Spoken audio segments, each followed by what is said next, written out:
La famille, bonjour, j'espère que vous allez tous très bien. Alors désolé parce que cette qualité-là ne sera pas la qualité exacte que la qualité que j'ai l'habitude d'utiliser. Mais bon, je suis un peu obligé de faire avec les moyens du bord parce que là, ma caméra a décidé de ne pas marcher, de ne pas fonctionner pendant que je suis pas encore rentré à la maison. Donc je suis obligé un peu d'utiliser ce que j'ai sous la main pour sortir une vidéo sur mes satisfactions et mes déceptions concernant l'équipe de Côte d'Ivoire, concernant ce break international-là. Let's go. Avant de commencer, j'aimerais faire un tour sur le bilan de Emers Faé parce que je vais parler d'un cas tout à l'heure, mais je vais faire un tour rapidement sur le bilan d'Emers Faé qui, avec la Côte d'Ivoire, depuis qu'il est coach de la Côte d'Ivoire, c'est 10 matchs, 7 victoires, 3 matchs nuls, 0 défaite pour Emers Faé, 15 buts marqués, 6 buts encaissés et une Coupe d'Afrique des Nations. J'aimerais dire que c'est un bilan qui fait beaucoup de sens actuellement. Voilà, 0 défaite.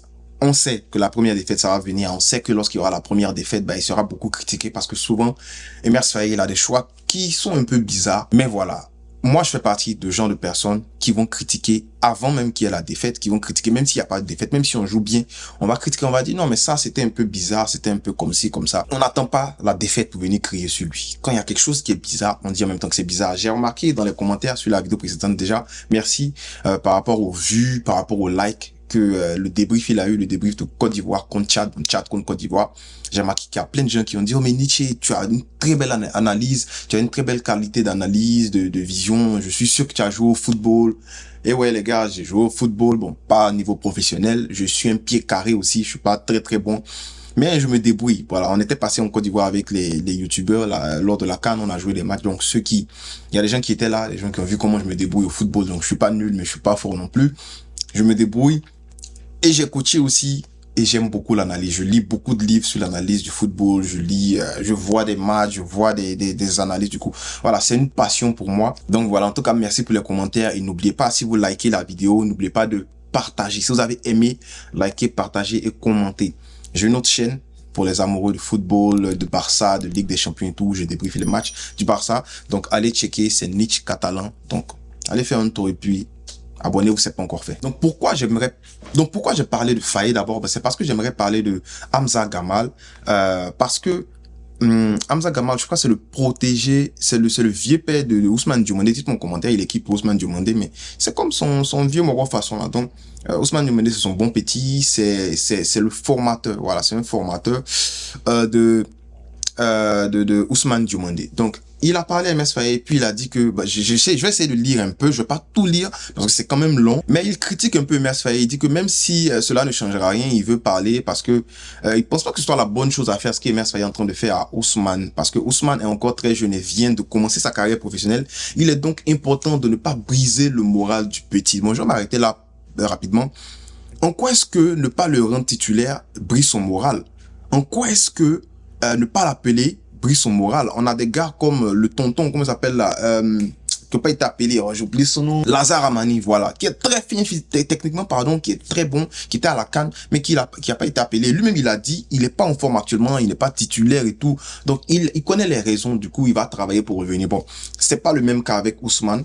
Ousmane, il est titulaire à Sporting actuellement. Du coup, il dit que ça brise le moral. Non, mais c'est toi qui es en train de briser le moral de ton petit actuellement en faisant ce genre de poste-là, parce que tu es en train de le mettre en clash contre son coach, qui est en train de le mettre en clash contre une équipe de 23 joueurs.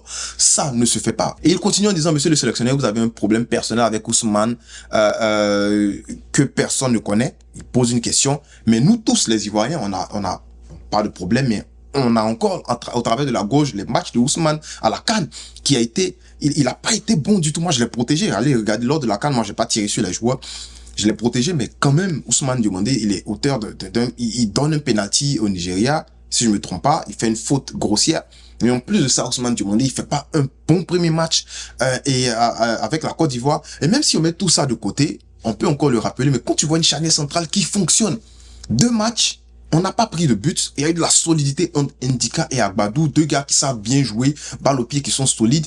Mais tu ne peux pas venir nous dire de faire jouer Ousmane Diomandé. Tu peux peut-être nous dire de l'appeler, mais il va s'asseoir sur le banc. Est-ce qu'il est chaud pour venir s'asseoir sur le banc? S'il est chaud, là, c'est un autre débat.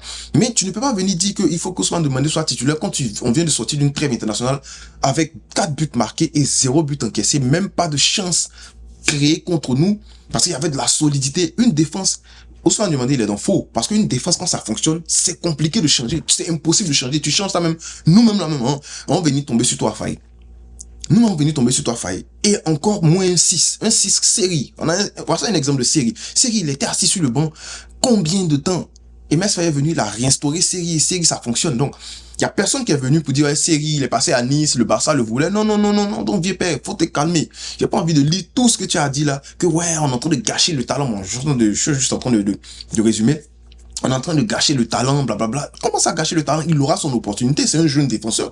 Il est jeune. Son opportunité va venir. Et qui a dit que c'est la fin du monde quand il n'est pas appelé? Il sera appelé un jour. Donc, il faut qu'il continue de prouver à Sporting pour montrer à Faye que bon, c'était une mauvaise passe, mais vous pouvez encore compter sur moi. Vous pouvez me rappeler. Je vais venir, je vais mouiller le maillot. C'est tout.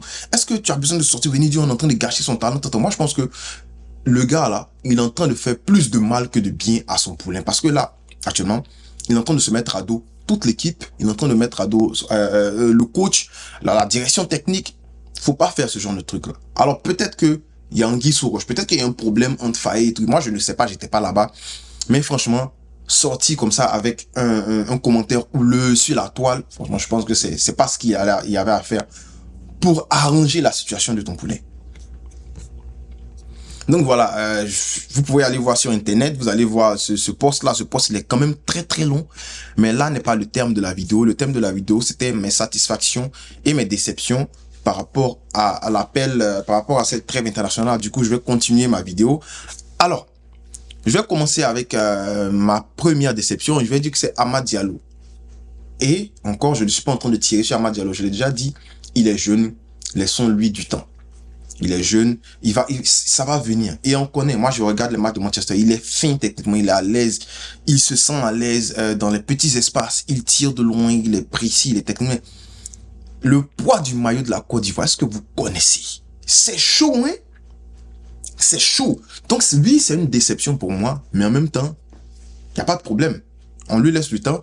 J'espère qu'il sera encore appelé parce qu'il a eu sa chance. Pour moi, il n'a pas bien saisi. Donc, si on ne l'appelle pas la prochaine fois et qu'on appelle quelqu'un d'autre pour lui donner sa chance, un gars comme Jean Evra, Kwasi, Crespo, faut pas les gens venir tirer parce que avant la CAN, il est temps on doit tester des choses. Bon, bien vrai qu'on va pas venir tester pendant un match, mais là, on va tester des joueurs. Donc, si on ne l'appelle pas la prochaine CAN, le prochain rassemblement, qui est, je crois, le mois prochain, si je ne me trompe pas, il y a trop de rassemblements, c'est pour blesser les joueurs. Faut pas que les gens en parlent. Donc pour moi c'est une déception parce que il a eu sa chance, il a raté un but là, ouvert. Et qui est venu le soulever, c'est son ami. Son ami Diakité, le bœuf. Il dit le bœuf parce que lui il joue comme. Vous respectez pas Faye. Hein? Faye a gagné Cannes avec un gars comme Diakité qui joue comme un bœuf. Et lui, taureau. Mais ça veut dire que si on lui donne Akissi Delta et puis Gou, il va gagner Cannes aussi. Vous ne pas Faye, vous venez parler de Diomandé, laissez Faye, sa défense fonctionne, taisez-vous. Quand ça va pas fonctionner, vous allez parler. Mais pour le moment, cette défense centrale là, je la trouve solide. Donc bref. En tout cas, donc pour moi, je suis en train de mes papiers, mais Amad Diallo, pardon, première déception au vu de son potentiel.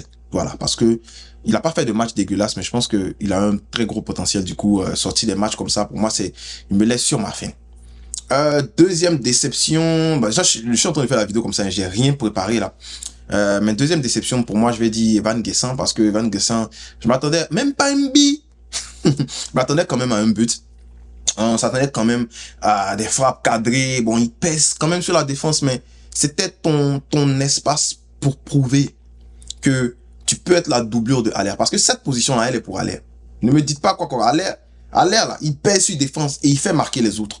Tu sais jouer, si tu sais jouer avec un pivot devant toi, appui, remise, soutien, tu vas comprendre. Haller, il pèse, donc Haller est titulaire, il n'y a rien à dire. Bon, sauf s'il y a blessure et tout, je touche du bois. Mais tu aurais pu prouver, Evan Guessant, pour moi, que tu étais la bonne doublure pour Haller. Mais pour moi, il me laisse aussi sur ma faim. Je sais que c'est un bon joueur, hein. C'est un bon joueur, c'est un joueur de ballon. Mais voilà, s'il faut doubler là, qui sera la doublure? Pour moi, c'est le gars qui est venu, qui a marqué 2 buts premier match. Tu aurais pu marquer un autre doublé deuxième match, mais qui a été, voilà, l'arbitre est venu à décider autrement. Faux arbitre, j'ai envie de tolo arbitre là. Mais voilà, pour moi, c'est lui, c'est JP. JP, voilà. J'ai vu des gens aussi dire en commentaire que JP en 10, ça fait, non. JP en 10, moi, je l'ai trouvé beaucoup trop, Si c'est un match contre une équipe comme contre le Sénégal, une équipe qui met beaucoup de pression, qui joue au milieu là. Bon, le Sénégal n'a pas voulu jouer au milieu contre la dernière fois, ils ont eu peur de nous, mais tu comprends ce que je veux dire. Contre le Mali, par exemple, une équipe qui a beaucoup de milieux qui savent jouer au ballon, JP en 10, ça n'a pas donné. Hein. Donc arrêtez de voir Tchad qui jouait derrière, mais qui faisait des attaques directes, qui jouait un jeu plus direct, dire que non, JP en 10, ça donne. Ça donne pas. Ouais, il a marqué, mais ça donne pas. Si JP double de Aller, ou bien mettez-moi un gars en 10 qui sait jouer en 10. Un gars fort qui sait jouer en 10 comme Béni Traoré, qui est pour moi ma première satisfaction. Béni Traoré, pas trop de minutes de jeu, 30 minutes de jeu, si je me trompe pas, tout compris. Mais je pense que Béni Traoré, on a vu un peu de quoi il est capable. C'est Lazare Amani, tu as du pain sur la planche pour revenir. Parce que toi aussi, je t'aime bien, mais il faut que tu bosses pour revenir. Parce que ce petit Béni Traoré, là, il a sa place actuellement. Si quelqu'un doit sauter pour faire revenir Lazare, ou bien même il y a Fofana qui est pas venu, il y a Sangaré qui est pas venu, ça va être chaud parce que je pense pas que ce soit Béni Traoré. Peut-être que par respect pour les autres qui étaient là, voilà, les vieux pères, va sauter, mais franchement, laissez respect là de côté. On veut les joueurs de ballon. Béni Traoré, pour moi, satisfaction, très fin, se libère des petits espaces, sait combiner avec les autres, qui est très important, et sait se placer. Le placement, c'est tellement important parce que si tu connais pas tes joueurs, tes coéquipiers, si tu sais juste te placer, tu vas recevoir le ballon. Tu vas recevoir le ballon. Non, Béni Traoré, pour moi, première satisfaction. Deuxième satisfaction, vous savez où je vais en venir. Voilà. Notre bon latéral gauche. La Côte d'Ivoire est bénie avec latéral gauche cette fois-ci là. Parce que Ghislain Conan, je le trouve bien. Là, c'est vrai. Mais Opéry, je le trouve excellent. Opéry, je l'ai déjà dit. Opéry, pour moi, c'est le latéral moderne. Le latéral moderne, c'est, tu sais, les ailiers sont devenus comme des attaquants, ils marquent. Du coup, il faut des latéraux qui vont venir faire le travail des ailiers. C'est ça, un latéral moderne. Il va dribbler, il va éliminer pour faire les centres. Le travail que les ailiers faisaient il y a 5-6 ans. Il va prendre la profondeur.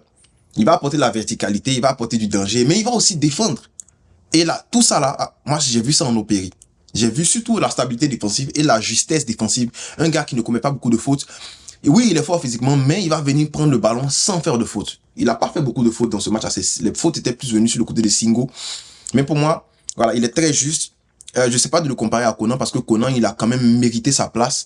Mais Conan, je le trouve moins juste offensivement, moins juste techniquement comparé à Opéry. Voilà, donc ça va être chaud. Je suis sûr que Emerse Faé va décider de me faire jouer Conan, mais ça va dépendre un peu des saisons des autres. Si Opéry fait une très belle saison et que Ghislain Conan, par exemple, qui vient de résilier son contrat avec, comment on appelle, Al Nassr, je crois que c'est parce qu'il fallait enregistrer des joueurs non, des internationaux, tout comme ça. Voilà, c'est compliqué. Donc actuellement, Opéry est en train de prendre l'âge parce que lui il joue, il a un club et tout, mais de l'autre côté, Conan n'a pas de club actuellement, il doit s'entraîner. Voilà, donc je pense que le prochain rassemblement, ça sera encore Opéry. Mais j'ai envie de dire qu'il y a quelqu'un qui vient derrière, c'est Akpa Clément, parce qu'Akpa Clément, wow, le petit là, vous avez vu son match contre la France, il est fort. Il est fort, Akpa Clément. Donc 3 bons latéraux gauche actuellement. Voilà, il pense qu'il y avait Camara aussi, hein. Ne me trompe pas, mais Akpa Clément, bon, lui, on ne le met pas pour le moment, c'est encore un jeune, pas grandi et tout, mais voilà, c'est ma satisfaction au Péri parce que il est très, même ses centres sont millimétrés, c'est posé. Hein? Alejandro Balde, pardon, il faut voir comment le gars là a fait comme lui. Donc c'est une autre satisfaction. Qui est-ce que je peux mettre en tant que satisfaction encore?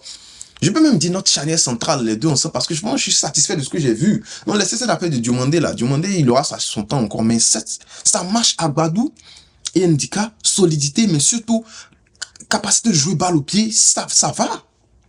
Ça va. Et dans le football, t'as pas besoin de seulement des défenseurs qui savent. Regardez Koubassi au Barça.